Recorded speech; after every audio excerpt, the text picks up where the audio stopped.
हो, वरच्यानं शेंडी जरी धरली तरी राग नव्हता. अरे उपटून येत शेंड्या, रक्ता भंबाळ टाळू होतो त्या, कारण तो खेळच होता तसा. धरायची शेंडी ती ठेवायची, पाण्यातला लपंडाव सुळकी मारून त्याला पाण्यात पकडायचं, त्याच्यावर राज यायचा.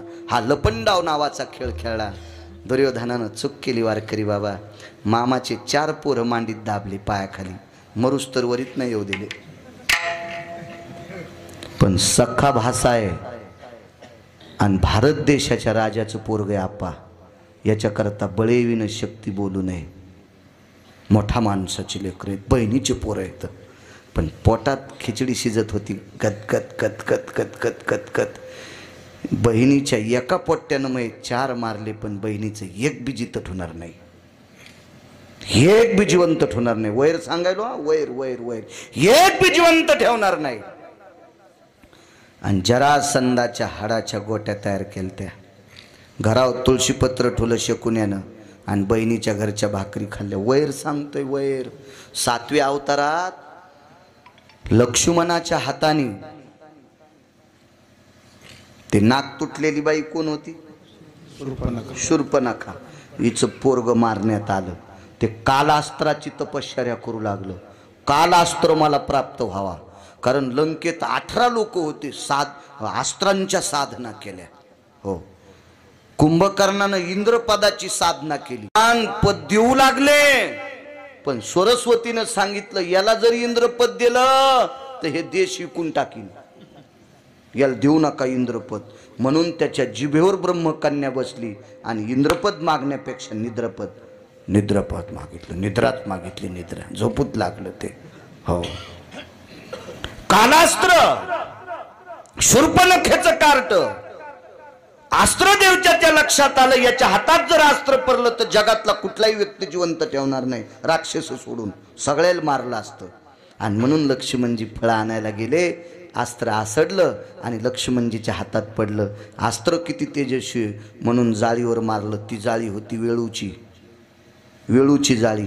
येळूला आळंदीतले मालक साबरी म्हणतात आणि येळूच्या बुडाला शूर्पणखेच्या नालायक कट्ट्याचं, जगाचा नाश करणाऱ्या कट्ट्याचं रक्त लागलं. साबरी वाढिन्नल्या सरळा, वरी फळनात पोकळा, कास्तन झाले गळा शिळिये जैसे.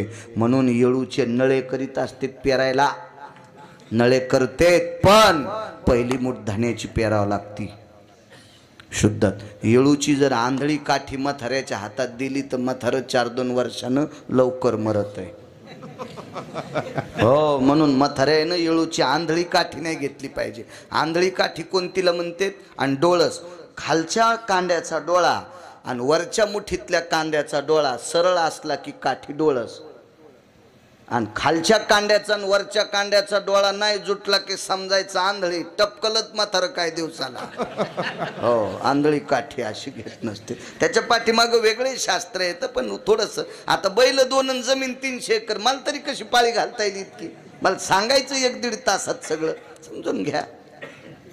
येळूच्या बाबतीत असं फार काही वेगवेगळे तत्व आहेत येळूच्या बाबतीत. पुन्हा असो, यालाही मारलं. तो अस्त्र साधनेची तपश्चर्या करत होता. चला इकडे या. आणि मग त्या गोट्या केल्या. हा, त्याची माय. याला मारल्याच्या नंतर सीतेला जर खरं आणायला कोणी लावला असेल ना रावणाला, तर त्याच्या बहिणीनंच, गुरुजी बहिणीनंच आणायला लावलं. कारण हिला माहीत होतं माझ्यासारख्या मायावी राक्षसनीचं नाक कापतोय, अस्त्रदेवतेची साधना करणारं पोट्ट याच्या भावाला मारता येते, त्या अर्थी याचा भाऊ किती अधिकारी असेल. आणि माझ्या भावाला साधा भाषा सांभाळता येत नाही, काय करायचं? माझा सार्वभौम भाऊ फुकायचा का? म्हणून 80,000 भावजाया असताना ही आणायला लावली. तेव्हापासून नर्सरीतल्या पोरायला गाणं आहे, दादा मला एक वहिनी आण. हे शाळेत शिकल्या जाते. गोरी गोरी पान फुलासारखी छान, दादा मला एक वहिनी आण. हाणायलाच पाहिजे असं गाणं शिकणाऱ्याला. हो, ते आणायला लावली. आणि कशा करता माहितीये का? रावण बहिणीनं संपीला. रावणाला नाही मारलं प्रभू रामचंद्रानं, आळ घेऊ नका देवावर. नाही वानरांनी मारला रावण, त्याच्या सख्या बहिणीने मारला, सख्या बहिणीने. चला इकडे पुढे. तिनं घरावर तुळशीपत्र ठुलन भावाचीतले तुकडे खात होती. इकडे गांधार देशाचं राज्य सोडून दिलं, इंद्रप्रस्थावर आला, तिथून हस्तिनापुरात थांबला. आपल्या बहिणीच्या घरी थांबत होता आणि बहिणीच्या पोरायला देवा पत्ते खेळायला लावले. हे लुडो खेळायचा नाही ना, हे सोपटी खेळायची नाही, सोपं सांगतो पत्ते. आणि त्या गोट्या फेकायला सांगितल्या. तर हे हाड शकुनीला बोलत होते. आप्पा हाडायनं सांगितलं, रे पांडवायनं मग वाजिलं बरं, मला पांडवायपैकी भीमान मारलंय, मला त्याचा बदला घ्यायचा आहे. तर शकुनी इतका इतका धूर्त होता, इतका धूर्त होता. त्याला माहीत होतं पांडव संपत नाहीत, कारण ते भजन करणारे होते ना. पाहती पांडव अखंड वनवासी, परित्या देवाशी, आठविती किंवा आळविती. रात्रंदिवस भजन करणारे. अर्जुन झोपी गेल्यावर कृष्ण कृष्ण म्हणत होता. कायान वर्धंती नामने कृष्णद्वय पायना स्थितेषु. काया म्हणजे शरीर, याच्यावरचे रोम सुद्धा कृष्ण कृष्ण म्हणत होते. इतका भक्तीनं असा गदगदित झालेला. गोविंदाचे ध्यान निचलिया जाग्या आणि तवाऊ न बोलती न बोलती आणि तवाऊ न बोलती. गोविंदाचे ध्यान गोविंदाचे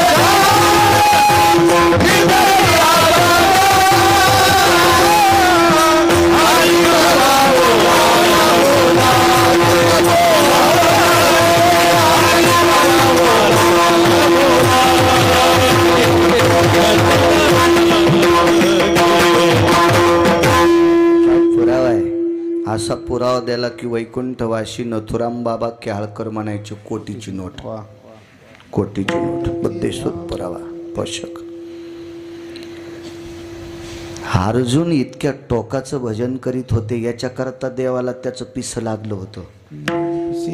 नवल पिस लागलं होतं. दादा पिस म्हणजे येडा झालता. हा कोपे तरी निवांत साये, ऋषे तरी बुझावीत जाय. हे पिसा देव पिसा घालता अर्जुनासाठी. पिसा भक्ती त्या टोकाची होती. एवढं मोठं नाविन्य होतं, मस्तीतली भक्ती होती ती. आणि ही भजन करणारी मरत नाहीत हे शकुन्याला माहित होतं. पण चला म्हणले, जरा संध्याला आनंद वाटायला ना वाटू द्या, पण याच्या आनंदात आपण तुरी भाजून घेऊ. आणि जुगार खेळायला लावला. दादा जो मामा बहिणीच्या पोरायला पती खेळायचं शिकितू, तो हरामखोर मामा नसतो का? त्याला मामा कशाला म्हणायचं? तो हरामखोर आहे, तो नालायक आहे, तो बुस्तील आहे. बहिणीच्या पोरायला जुगार खेळायला लावला. आणि गोट्याचं तत्व सांगतो. हाडवैर पांडवांनी गोट्या फेकल्या की पालथ्या पडत होत्या. रघु मामा पालथ्या पडायच्या, पालथ्या, पालथ्या पडायच्या, पालथ्या. आणि कौरवानं फेकले की आप्पा सोयीशा पडत होत्या. का पांडवाच्या हातानं पालथ्या? याला वैर, याला पांडव भिकारी करायचे होते. आणि बघता बघता पांडव हरले होते पांडव. पण या हरीत वैर इतकं टोकाला गेलं, इतक्या टोकाला गेलं, इतक्या टोकाला गेलं. ह्या नालायक शकुन्यानं सात्विक दुर्योधनाला सांगितलं, आता तू त्याला त्यांची धर्मपत्नी लावायला लाव. आणि मग सर्वांना ज्ञात आहे द्रौपदीला मांडीवर काय बशिलं, तिचं वस्त्रहरण काय केलं, ह्या सगळ्या गोष्टी. तर वैकुंठवासी माधव महाराज मगर सांगायचे, पांडव ज्या वेळेला वनवासाला निघाले त्यावेळेला अंगाला राख लावलेली होती. आणि 5 लोकांचे 5 तत्व 1-2 सांगतो. एकाच्या हातात राख होती मुठीत आणि एकाच्या हातात गारा होत्या. धर्मानं रस्त्याने गारा टाकीत निघाला. आणि पाठीमागं अर्जुनाच्या हातातली राख पडत होती. राख, गारा या शब्दाचा अर्थ हिरे आणि राख या शब्दाचा अर्थ संपणार. कारण नीतिसंपन्न माणसाला ज्या वेळेला त्रास होत असतो का त्यावेळेला त्या प्रांतातल्या सगळ्या हिऱ्याची राखुंडी होत असते, सगळ्या हिऱ्याची राखुंडी होत असते. हे त्याचं प्रतीक होतं. आणि तिघाईकडं काय काय होतं हातात हे राहू द्या, कारण सगळ्या गोळ्या एकखट्या घेतल्यावर रिॲक्शन येत असते. ह्या पुन्हा कधी सांगू एखाद्या कीर्तनात, विठाला विठाला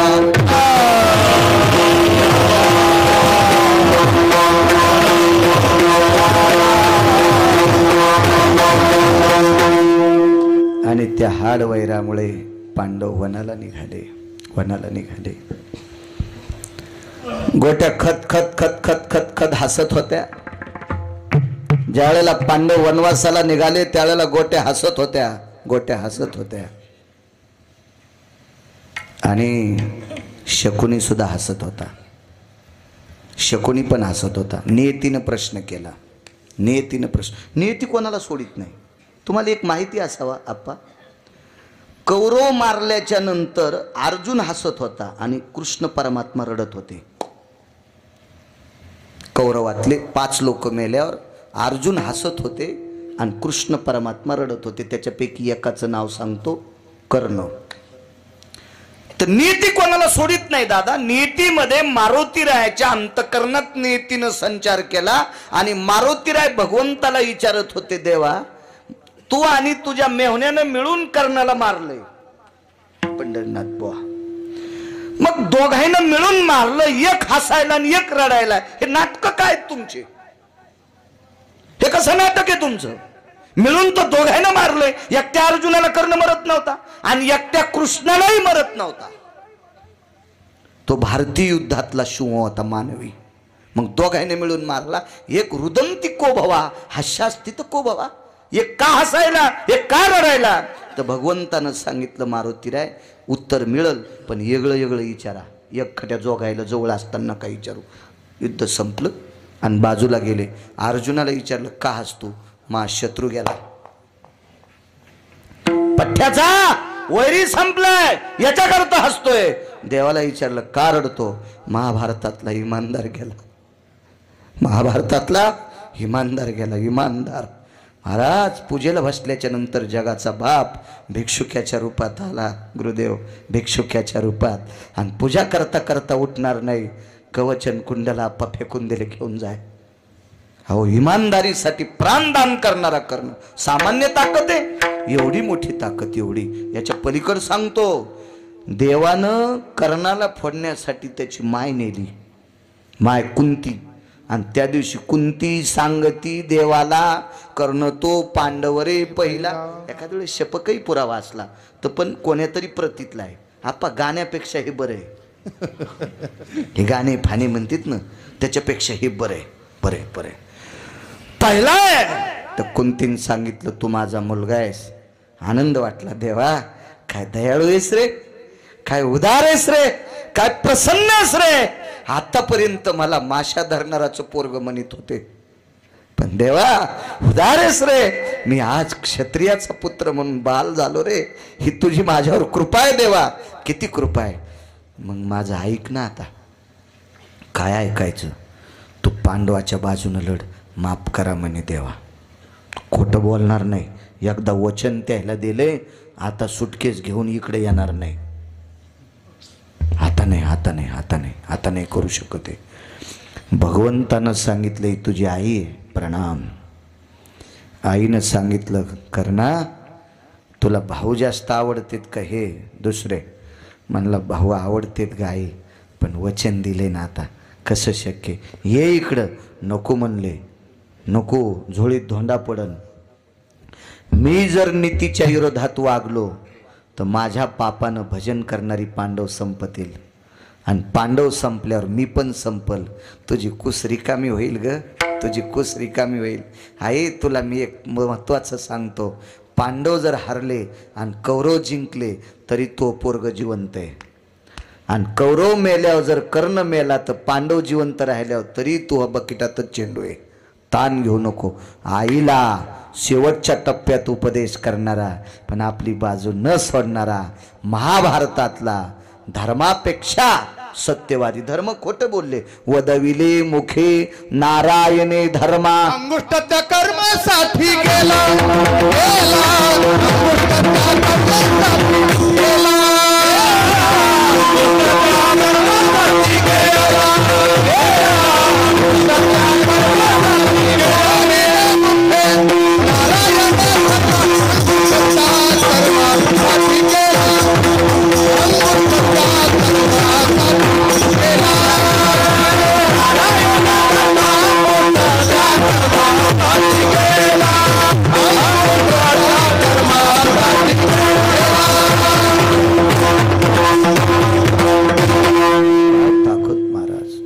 धर्म खोट बोलले एकदा, नाही बोलले करणं नाही नाही.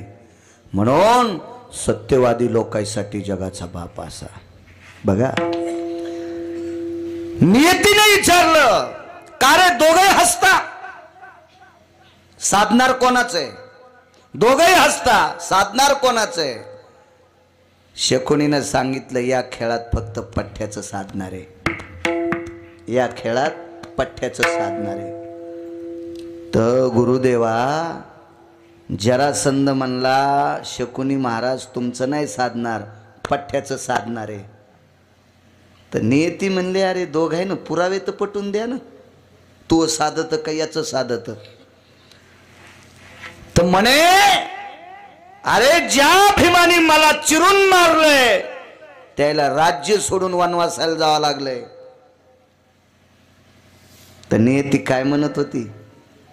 नियती कोणाकडे घुसली. शकुनीकडे. शकुनी म्हणला जरासंध महाराज तुमच्या गोट्या पालथ्या पडल्यामुळं पांडव वनवासात जरी गेले तरी पंढरपुरातला मालक त्याच्या कुठेही सोबत आहे. मागे पुढे उभा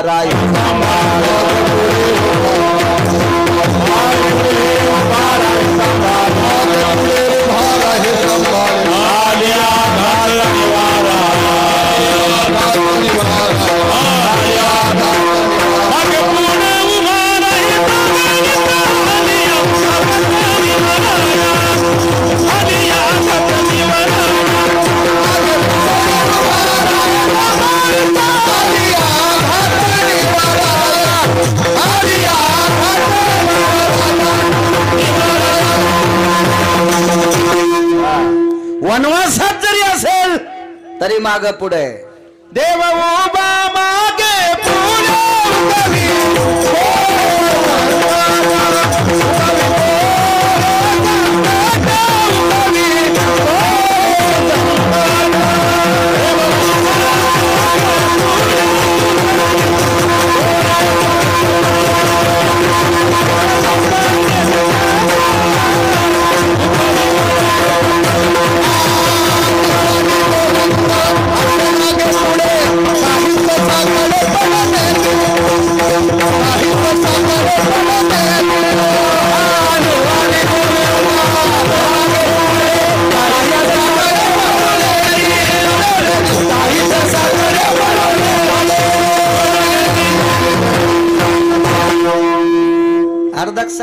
घंटा कीर्तन आगाव करू.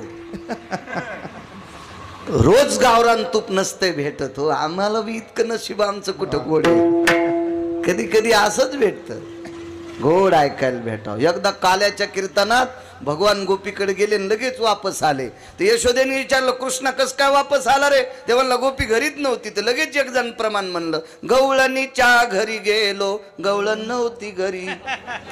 म्हणलं मग तू फोन लावून काऊन नाही गेला.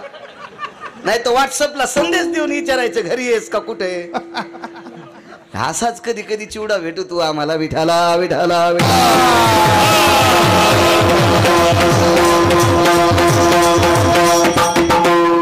विरोधात जाता येत नसतं ना. यजमानानं बनलेलं असतं ना.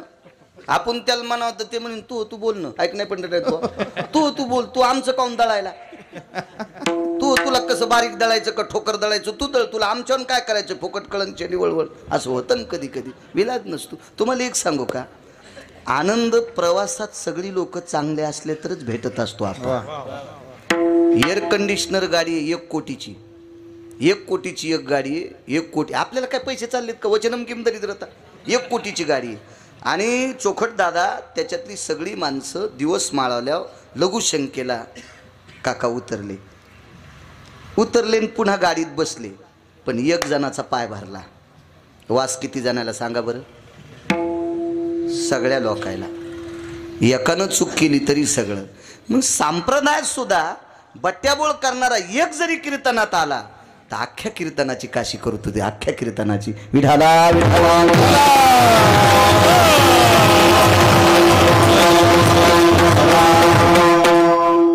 त्यानं सांगितलं बाजू माझी पक्की आहे. पांडव वनवासाला गेले. शकुनी म्हणतो अरे नियतीनं प्रवेश केला. शकुनी इतका गोड बोलत होता आप्पा. त्यानं सांगितलं नाही, पांडव वनवासाला जरी गेले तर जगाचा बाप त्यांच्या पाठीमागं आहे. अहो किती पाठीमागं? 4 दिवसात द्रौपदी नदीला हात लाईत नव्हती. पवित्र गंगा प्रवासात असताना पवित्र गंगा असल तर रजस्वाला असताना 4 दिवसात नदीला हात लाईत नव्हती. हे रातच्या 2 वाजता तिच्या उशाला पाण्याचा माठ भरून ठेवत होतं आणि तिथं आंघोळ करीत होती. त्याला मारायला काय या जरासंधाची मायवेली? काय हिंमत आहे का त्याला? राहिला आता श्रोतीचा दुसरा न्याय आहे का? तर शकुनी म्हणला काम आपलं साधलंय, आपलं साधलंय म्हणला. या तुझ्या हाडवैरामुळं पांडव हारले, गोट्या पालथ्या पडल्या आणि जिंकले कौरव. पण जिंकल्याच्या नंतर कौरवानं नियतीचे घोडे दामटून दिले आणि अनितीच्या घोड्यावर कौरव बसले. एका पवित्र स्त्रीचं वस्त्र हरण केलं. फार मोठं पाप आहे, फार मोठं पाप आहे, फार मोठं पाप आहे. तुम्हाला एक सांगू का? नियतीच्या सूत्रात पेरणी येत असते. अपरन्न परान्न भयन व्याप्ती निषदो काला ती जायते कृषी कर्मांस्ततेवच नैवम गांजा कसम लिखितम. हो, स्त्रीचं वस्त्र किती पवित्र आहे. हो, आणि त्याला अशुद्ध स्थितीत वापरल्यावर किती अपवित्र आहे. हे शास्त्र फार मोठं टोकाचं आहे. म्हणून पेरणारा माणूस सुतार दादाच्या नेहावून ती फण उचलली की मारुतीला येडा घालीत होते आणि जवळ रान असेल तर ती फण रानात नेऊन टेकीत होते आणि लांब रान असेल तर बैलगाडीनं ती फण तिथं न्यायची आणि पेरणाऱ्यानं बायकोचं तोंड पेरणी होस तर पाहायचं नाही. हो, जेवऱ्या बुडक्या होत नव्हत्या. आता पप्याच्या माईच्या साडीचाच कासरा टिपणीला. हो हो, किती काळविचित्र पाहन तुम्ही. वस्त्रात लय मोठी ताकद असते. तुम्हाला एक सांगू, वस्त्र स्त्रीचं सामान्य.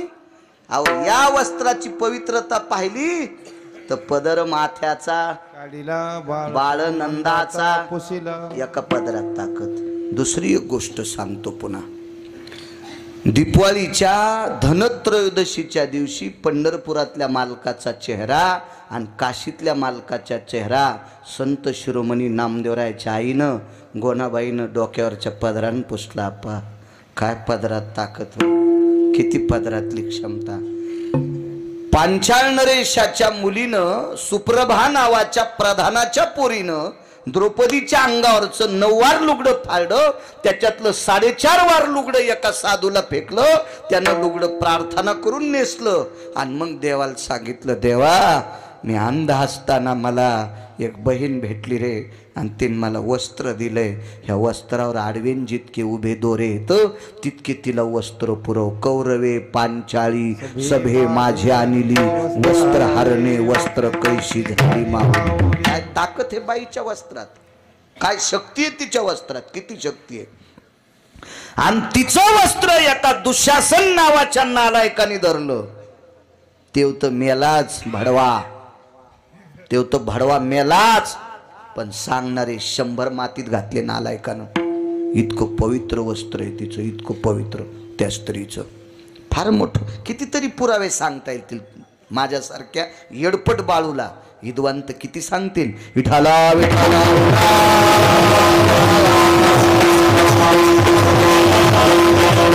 नियतीनं संचार केला आणि शकुनी सांगतोय जय आपला आहे, आपला जय. दशात जरासंधाने विचारलं कस काय? वचनगाठ बांधली. म्हणला बेट्या मग भाषे मरायचे राहिलेत. तू जर का कोणाच्या कानात सांगितलं तर खेळ बदलू शकतोय, बदलू शकतोय. मग वचनगाठ. ते म्हणला मी गुप्त ठेवल्यानं काय होईल. शकुनीकडे 2 पुण्य होते, फक्त 2. आज नाही सांगत आप्पा. त्या 2 पुण्याचा संकल्प सोडा पंढरीनाथ बुवा. आणि जरासंधाला सांगितलं बेट्या मग काम होण्यासाठी वाचो. तू हे सांगू नकोस कोणाला की शकुनी भाच्याच्या विरोधात आहे, काम माझं साधतंय. तू या हाडवैरान फक्त वनवासाला गेले, राजे पुन्हा तेच होणार आहेत. पण तुला सांगतो तुझ्या कुठल्याच गंगेतल्या आस्ती हाडं स्वीकारित नाहीत. हे जर तू खुनगाट गपचिक ठेवली तर माझं 2 पुण्य देऊन टाकतो आणि त्या पुण्याईनं तुझ्या आस्ती गंगेत विरत्यात. हो, चांगल्या पुण्याचा आशीर्वाद द्याला की ते जात असतं. मला वाटतं आदरणीय वारकरी संप्रदायातलं फार मोठं आधार्य रत्न सद्गुरू भानुदास महाराज एकदा वारीला चालले आप्पा. आणि वारीला जाता जाता दरवर्षी एका माणसाची तर मुक्काम व्हायचा. आणि मुक्काम होता असताना मग त्या घरातली लोक थोडीशी असे वाट लावताना डोळे भरून यायचे गुरुदेवा. आणि मग एके दिवशी भानुदास महाराज म्हणले अरे 4-2 वर्षापासून येतो पण तुम्ही असे प्रसन्नपणानं वाट लावी जा ना मला, तुम्ही रडता काय. त्या घरातली वारकरी बाबा एक बाई म्हणली महाराज आमच्या घरात 10-15 वर्ष झालं पाळणाच हालत नाही, पाळणा हालत नाही. तर महाराज म्हणले हालन ना, काय ना बोले. तर पंढरपुराचं दर्शनाला गेल्यावर पंढरपुरातल्या मालकानं पाहिलं. म्हणले देवा काय मिळे काय नाही. म्हणले द्यालाच नाही आशीर्वाद तुम्ही त्याला, ह्या पिढीत त्याला काही होणार नव्हतं. दिली चाली वाचा शय मागिल्या तपाचा. मग साधून आशीर्वाद दिल्यावर पुण्य संपत आहे. तर शकुन्याला धड होता का. याच्याकडे 2च गोष्टीचं पुण्य होतं. हे पुण्य जरासंधाला देऊन टाकलं आणि मग हाडं विरले. आता हे गरज नव्हती बरं पुढं सांगायची, पण नादास्तून वटवट करायचा, त्याच्यामुळं पुढचं सांगितलं. आणि मग हे सगळ्याला सगळे भाषे संपले. एका संक्रांतीच्या दिवशी गांधारीनं वारकरी बाबा 100 सोना ढवळ्या साडीत पाहिल्या. हो, ढवळ्या साडीत आप्पा. संक्रांतीच्या दिवशी 100 सोना विधवा. सासूला काय वांद्या वाटेल हो, काय वांद्या वाटेल, काय वांद्या वाटेल, काय वांद्या वाटेल. त्यावेळेला गांधारीला कांतीप्रिया नावाच्या दासीनं सांगितलं माय रडू नकोस, पांडवाला दोष देऊ नकोस बाई, द्वारकेतल्या मालकाला कृष्ण परमात्म्याला दोष देऊ नकोस. तुझे 100 पोर मारले ते तुझ्या सख्या भावानं. गांधारीनं अशी मूठ दाबली, कर कर कर कर कर कर कर कर कर कर मूठ दाबली. कांतीप्रियेनं मूठ उखलली. माय उलटा शाप देऊ नकोस, आता ते 100ला 100 मेलेत. तो पंढरपुरातल्या मालकाला शाप द्याला. प्रभास क्षत्राव त्याचे वज्र जर सोडून द्याला, वज्राला एका भजण्याचा प्रसाद भेटला होता. गुणीजनाचा नाही बरं, भजण्याचा, वारकऱ्याचा प्रसाद. तो वारकरी सुदामदेव. त्या पोह्याच्या प्रसादाने 1 पोट्ट वाचलं चोखट दादा, बाकी सगळे मेले तुझ्या शापानं. कांतीप्रिया नावाची दासी सांगते. आणि बाई शकुनीनं जरी पाप केला असेल तर त्याच्या कुळातले लोक वाईट नाहीत ग.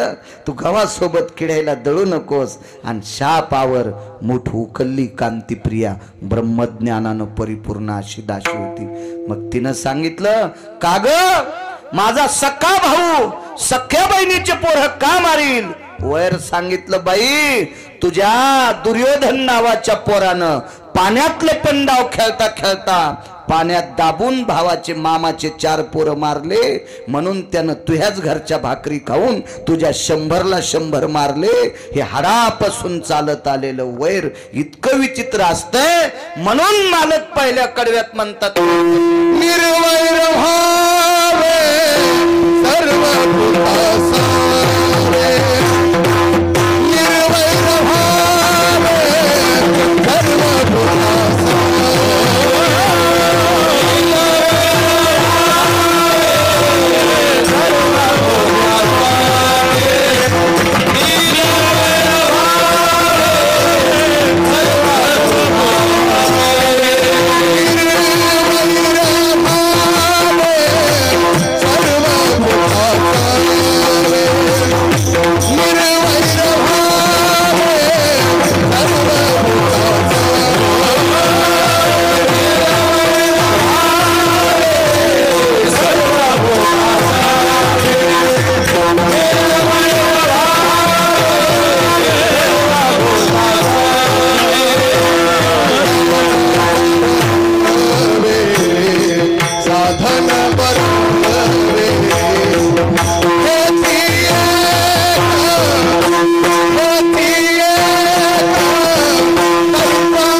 वैरानं चांगल्या चांगल्या लोकांचा कचरा झाला. ऋण वैर हत्या हे तो न सुटे देवा, हे तो न सुटे देवा, हत्या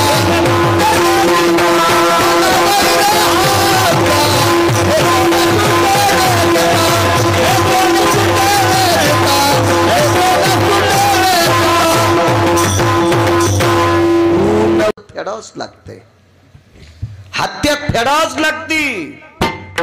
हो, वैर फेडावं लागते. फार विचित्र काम या वैराच्या बाबतीत. बघा पुढे, मग वैर नाही केल्यावर काय होतंय? तरी अंगीकार करील नारायण, तरी अंगीकार करील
पण वैर जर नाही केलं तर जगाचा मालक स्वीकार करतो. देव तर स्वीकार करील, लय लांबची गोष्ट आहे. वैर संपलं की लय गोष्टी गोड होत्यात. रामेश्वर शास्त्री नावाचे फार एक अधिकारी शास्त्री होऊन गेले. 400 वर्षापूर्वीचे शास्त्री. बघा, जे शास्त्री सांगितले हे आपल्या कळण्यातले शास्त्री. पण 400 वर्षापूर्वी पंढरीनाथ बुवा शास्त्री होते. रामेश्वर शास्त्री बहुलकर, विद्वान. तुकोबरायचा गाथा पाण्यात टाकला. तुकोबराय पवित्र इंद्रायणीच्या तीरावर बसले आणि रामेश्वर शास्त्रीच्या सानिध्यातला एक चमचा. तुमच्या क्षत्रात चमच्यापासून सावधान. हो, राजकीय क्षेत्रात चमचे लय बेकार, लय बेकार. हो, तुम्हाला सांगू का, तेव्हा खिरीतला चमचा गुरुदेवा कढीत गेला तर धकतू, पण कढीतला चमचा जर खिरीत आला तर इचकत बरं. मात्र लय इचकत, लय इचकत. म्हणून शक्यतो कढीतल्या चमच्यापासून लांब राहायचा. खिरीचे चिटकू द्या ना. खीर जरी कढीत गेली तर कढी गोड लागल. कढी गोड. आणि टाक शहाणी बाई गुळ टाकते का नाही कढीत? शहाणी सांगायलो, शहाणी मी. हो, शहाण्यालाच येत असते. जिला गौऱ्या लावता येत नाही तिला धिडे कसे येतील? त्यासाठी शहाणी लागन ना, शहाणी लागन. जिला पिठल्यातले गोळे फुटन तर ती म्हणली मी बासुंदी करते. मी म्हणलं राव दिनचे तुरा दुधाचा खराब करू नको, आम्ही असंच पितो. तू कशाला येड्यावर दूध खराब होईल नाही कशाला, आम्ही तसंच पितो. तुला गोळे फिटवणार पिठल्यातले. शहाणी सांगतोय. चमचे विचित्र असतात. आणि काय सांगू लागलो,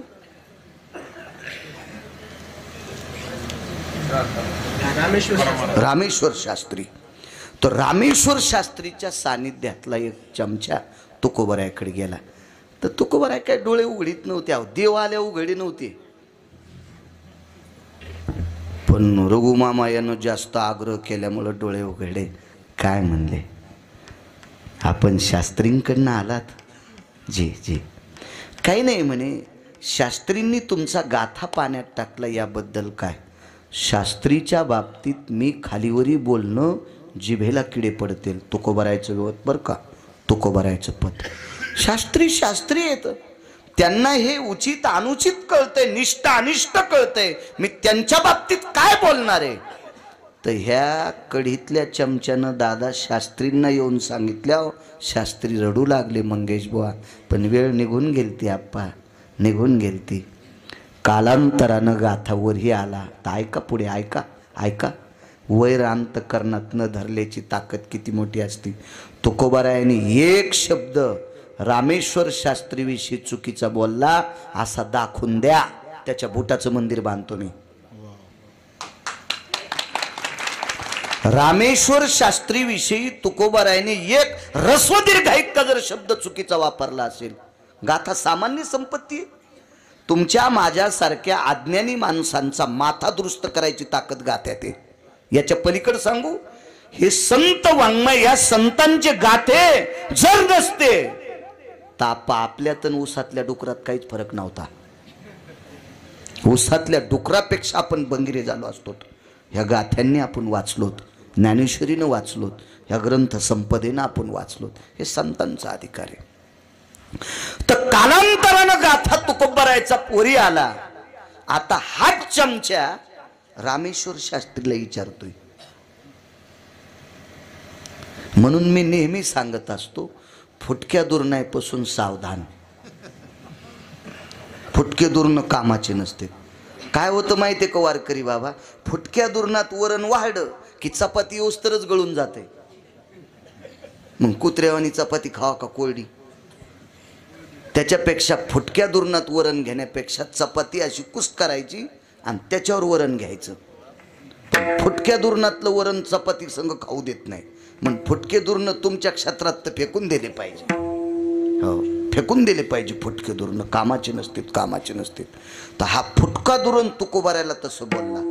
तर तुकोबारायचं मनोगत रामेश्वर शास्त्रींना सांगितल्यावर रामेश्वर शास्त्रीच्या डोळ्यातून पाणी आलं. आणि आता गाथावरी आल्यावर हाच फुटका दुरण तुकोबाराय रामेश्वर शास्त्रीला म्हणत होता, तुम्ही गाथा पाण्यात टाकला, तुमची काय काय आता काय तुमचं मनोगत आहे? तर रामेश्वर शास्त्रीनं आरती दाखवली.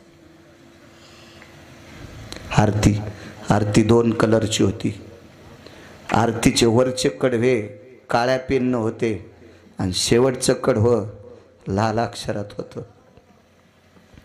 तर ह्या खबऱ्याने रामेश्वर शास्त्रीला विचारलं, शास्त्रीजी वरचं कडवं काळ्या अक्षरात आहे, खालचं लाल अक्षरात का? अरे तुकोबारायची आरती लिहित असताना दौतीतली शाही संपली. शेवटचं कडवं लिहित असताना मग हा कलर कुठून आणला? रामेश्वर शास्त्रीनं सांगितलं, रंग नाही रे, रंग नाही, रंग नाही, रंग नाही. टाक मांडीत टोचला आणि मांडीतलं रक्त काढलं आणि रक्तानं शेवटचं कडवं लिहिलं, तुकिता तुलनेशी ब्रह्म तुकाशी आले, मनोनी रामेश्वरे चरणी मस्तक ठेविले. ताकद कशाची आहे?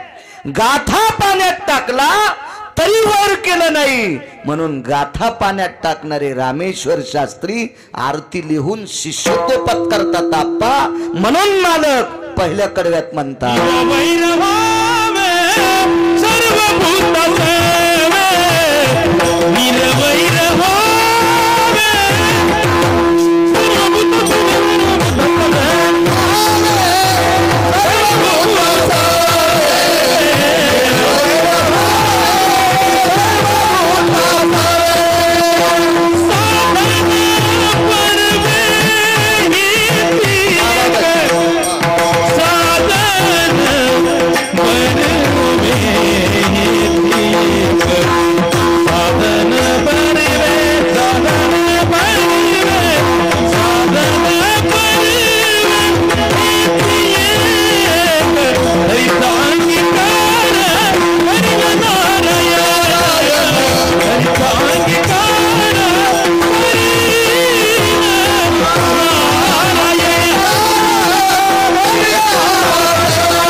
ताकद आहे निर्वैराची.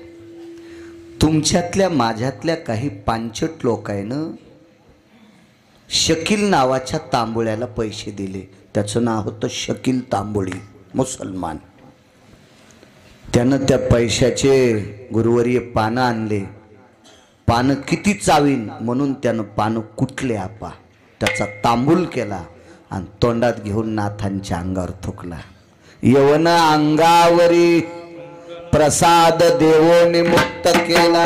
इतकं नका बघू, याच्या पुढं पानं पुढं 108 वेळा म्हणे मुसलमान अंगावर थुंकला. तर तत्वज्ञानी विचारणार नसतील का?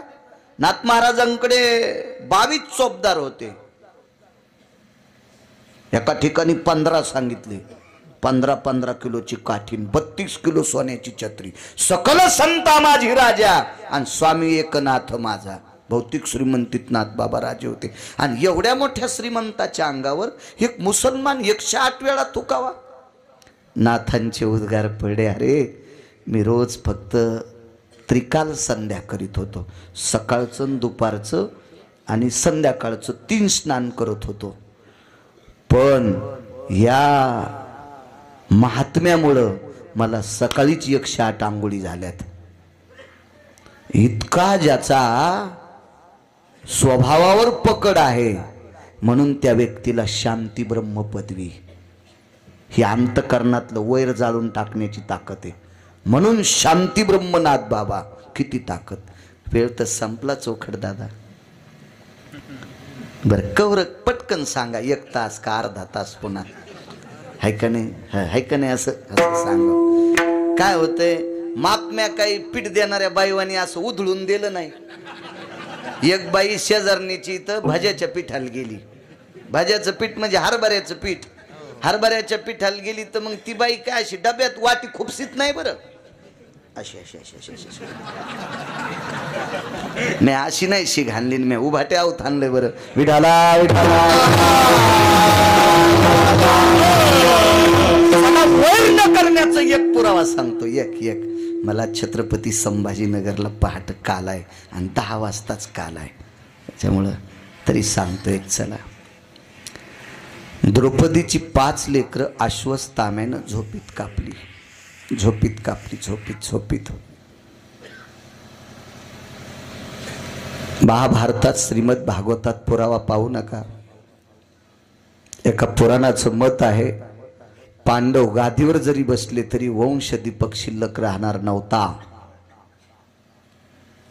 ही काळ्या दगडावरची रेग होती. काळ्या दगडावरची रेग. द्रोह जायते इति नाम द्रौपदी. जिच्या जीवनातलं वैषम्य संपलंय, द्रोह संपलाय आप्पा, तिचं नाव द्रौपदी होतं. शेवटचा पुरावा. निर्वैर होण्याची ताकद किती मोठी. वैर संपलं की किती मोठी ताकद असते. 5 लेकरं मारली. हे मी सांगतो म्हणून ऐकायचं नाही. तुका म्हणे अंगी राखिली दुर्गंधी अश्वत्थामावधी पांडव पुत्र मारी पांडव पुत्र. अश्वत्थामाने 5 लेकरं झोपीत कापली. अश्वत्थामा कोण? ज्या अर्जुनाला धनुर्धारी विद्या देणारे द्रोणाचार्य, त्यांचा पुत्र. संगतीतली ताकद फार मोठी असती. फार मोठी ताकद असती.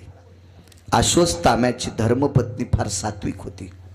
हो, दुर्योधनाची धर्मपत्नी फार सात्विक होती. नाव सांगता येईल का तिचं? भानुमती. वा, ह्या फार सात्विक होत्या. पण हे भंगिरे होते ना,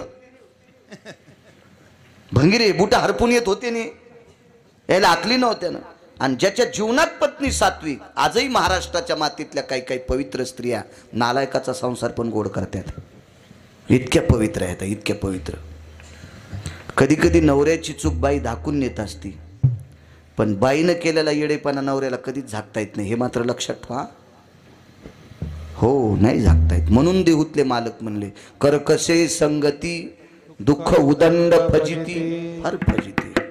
पत्नी सात्विक असली पाहिजे. पण ऐकलं नाही तो अश्वत्थामा, ऐकला नाही, काय नाही. द्रौपदी किती सात्विक. पांडवावर 197 अरिष्ट आलते. 197 माझ्या वाचनातले येतं. वैकुंठवासी रंगनाथ गुरुजी परभणीकरांचं वाक्य आहे. 197 अरिष्ट नीतिशास्त्राचं मूल्य पाहत असताना विचारलं, हे संपले कशामुळं? एकट्या द्रौपदीच्या कृपेमुळं. इतकी ताकद आहे, इतक्या मोठ्या आहात तुम्ही, इतक्या मोठ्या. चूक झाल्या फार मोठी अवघड आहे. एकदा मी घोडी घेतली, घोडी शेतात झाला आप्पा, घोडी घेतली. चांगल्या प्रतीची घोडी होती म्हणजे काय ताण नाही. पण त्याला मी सांगितलं मी घोडी बसून पाहीन बाबा. मसड दूध काढूनच पाहत असतेत ना, का चारा खाती म्हणून घ्यायचं? बैल कशी पाहायचे? धरून पाहायचे आहे का नाही? फिरून जर पाऊल टाकीत असेल कापसाच्या मुंडक्यावर तर घेऊच नाही. असा जर दळीत असेल, असा पाय टाकीत असेल फिरून कापसाच्या मुंडक्यावर, तर काय करायचं ते बैल आहे का नाही? आणि म्हशीनं 14 पेंड्या बाजारात खाल्ल्या दादा. आणि आमच्या मित्रांनी म्हणला 14 मकाच्या पेंड्या खाल्ल्या. 14 काय मसड दूध देईन? आणि सकाळी धार काढायला बसलं तर चिलीम पण नाही भरली. अरे म्हणलं ही कडब्याची काळे रे, ही कशाला आणलीस तो आई? हे खाल्ला कड राणी काय लाईनी, ही काय कामाची अशी? हो असं बेकार असते, अशा मसडा कामाच्या नसतात. मसडा म्हणालो मी. तुम्ही काहून हसले? का म्हशीले पिळे घेत असतात. तुम्हाला अजून बी लक्षात घ्या, शेळी शेंडा खाती, शेळी शेंडा खाती. शेळी कधी बुडातलं खात नाही. मसड गाय मस्त अलगत खाती. गायीनं चरल्यावर तिसऱ्या दिवशी त्या जाग्यावर पुन्हा तुनीर येत असतात. पण शेपुडीचं थोत्तर लागलं की झाड जळत असतं. आणि मसडायचं सांगू का तुम्हाला? मसड पाणी प्यायला गेल्यावर पाणी पिती, शेणन ते मूत्र पुन्हा पाण्यात टाकी ती. मसडाला येरपट. आणि म्हशी जर बांधल्यानं तर अर्धा चारा खात्यानं अर्ध्याची मळण धरत्याल. लय म्हशी मळण धरणार बाप्पा. झाडाला पिळे घेणार, चराटाला पिळे देणार. कोणाच्या जीवनात मसड येत जाऊ नये, सगळ्याच्या जीवनात गाई येत जाव.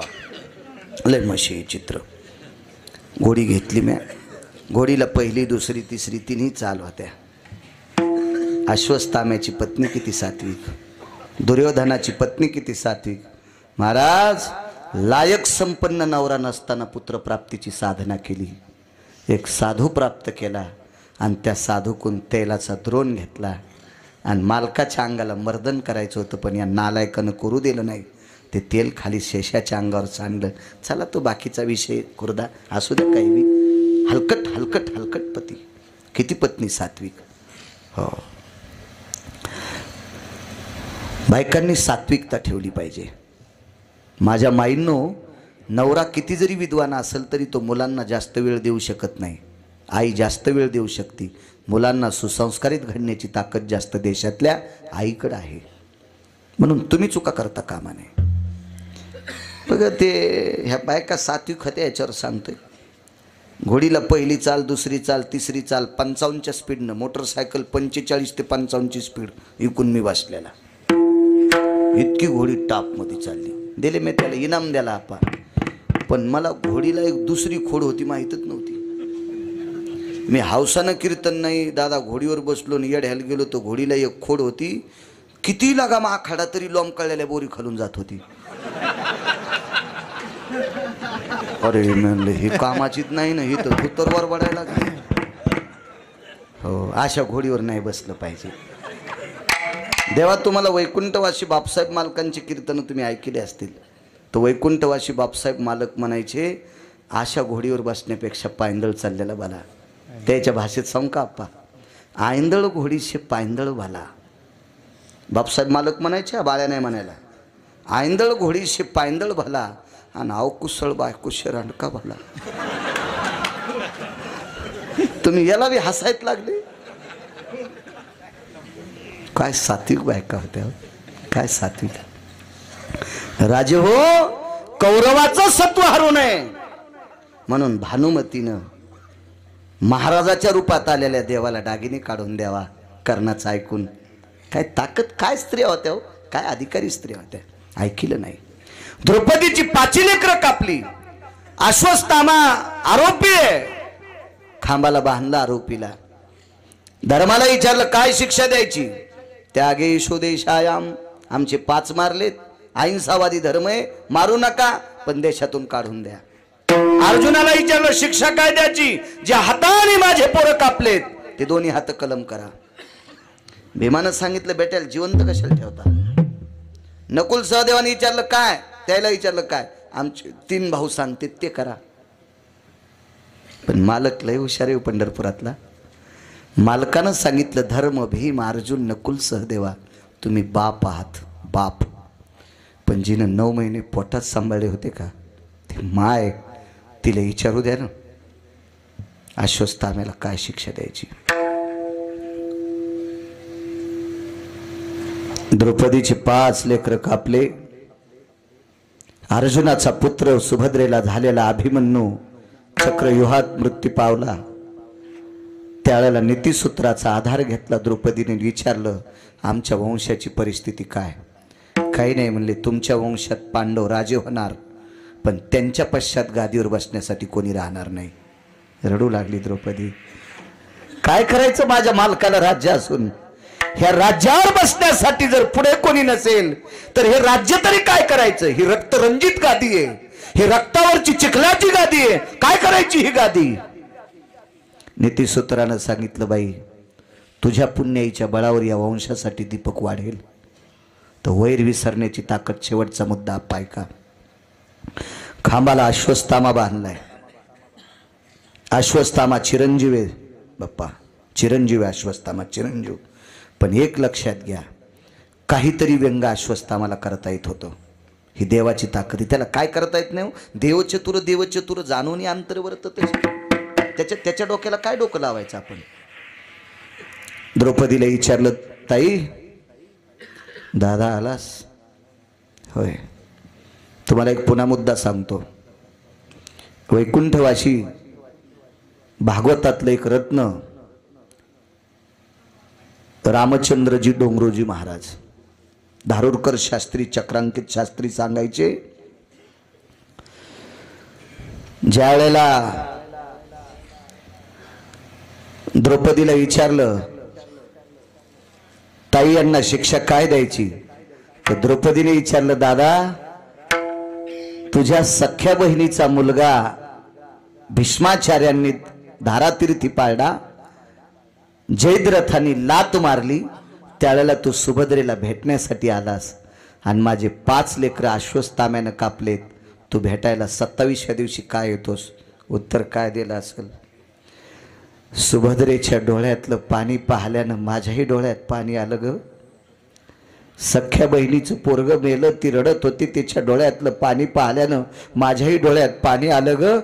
पण द्रौपदी ताई तुझ्या रडण्याचं, तुझे डोळे पाहण्याची ताकद माझ्यात नाही, याच्याकरता 27 दिवस आलो नाही.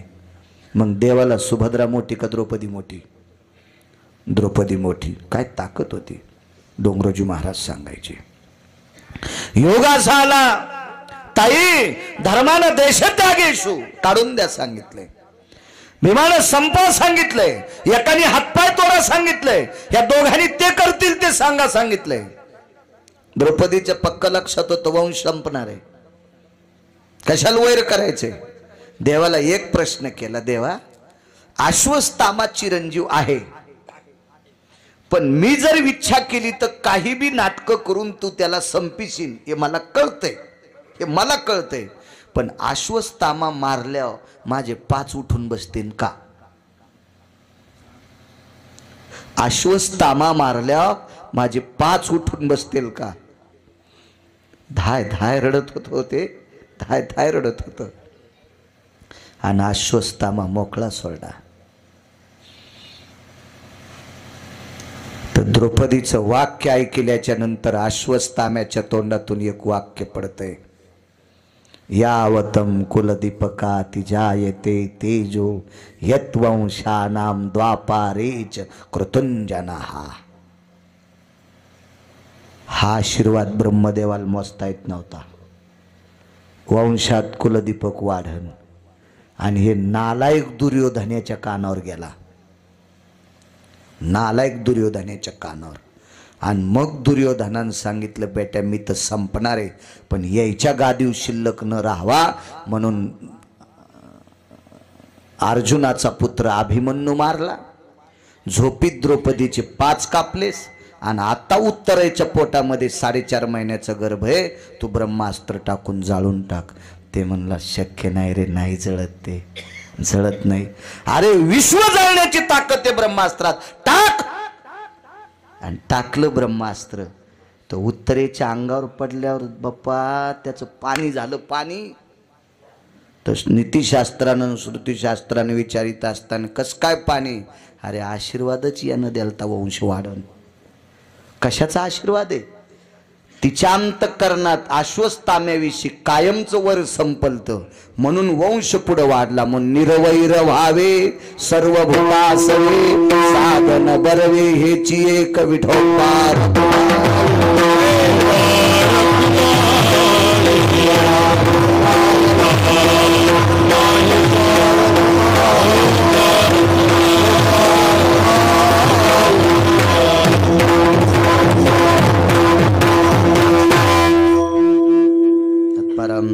सहदेव चोखट असतील, उत्तम सदाशिवराव चोखट असतील, दत्ता असरोबा चोखट असतील, विष्णू असरोबा कागदे असतील, राजेभाऊ रामकिशन चोखट असतील, रामप्रसाद पंडित पंढरीनाथ चोखट असतील, विलास तुकारामजी चोखट आणि संतोष गणेशराव चोखट या 8 सद्भक्तांमुळे इथे येण्याचा योग आला. तुमच्यामुळे मला विटेवरच्या मालकाचं ज्ञानोबाराय तुकोबारायचं नाम घेण्याचं या पवित्र सारंगपूरमध्ये मारुतीरायाच्या दरबारामध्ये मला कीर्तन करण्याची संधी मिळाली. तुम्हाला 8 जणांना धन्यवाद. मृदंगाचार्य महाराज दोन्ही, गायनाचार्य सगळी मंडळी, सगळ्यांना प्रणाम करतो आणि माझ्या वाणीला विराम देतो. ज्ञानेश्वर